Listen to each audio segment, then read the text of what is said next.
Calon Wali Kota Makassar nomor urut 2, Muhammad Randaun Pemanto, melaporkan mantan Kepala Dinas Lingkungan Hidup Gani Sirmang ke Polrestabes Makassar menyusul keterangan Gani ke Polda Sulsel yang mengatakan wali kota mendapat dana 30% dalam kasus gugatan korupsi pengadaan pohon ketapang. Gani Pemanto bersama kuasa hukumnya melaporkan tersangka kasus korupsi pohon ketapang Gani Sirmang ke Polrestabes Makassar terkait pernyataannya saat jumpa pers yang mengatakan Wali Kota Makassar menerima dana 30% dari kasus pohon ketapang. Pernyataan Gani Sirmang dianggap sebagai pencemaran nama baik dan merusak elektabilitas Gani Pemanto di Pilkada Kota Makassar.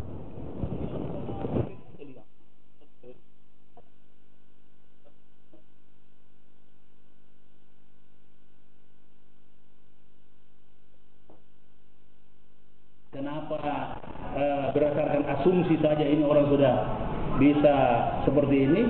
Dan saya pikir kalau saya selalu ingin transparan. Saya berharap laporan kami diproses dengan seadil-adilnya. Selama ini kadang-kadang agak tidak ideal dalam laporan-laporan kami. Saya berharap seperti ini. Nah, sehingga dan transparan.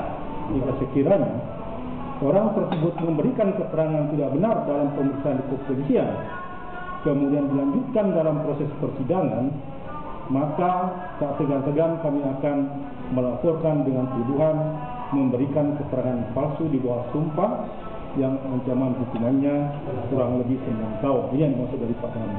Saya kira ini dari penutup saya ya. Terima kasih banyak waktunya. Assalamualaikum warahmatullahi wabarakatuh.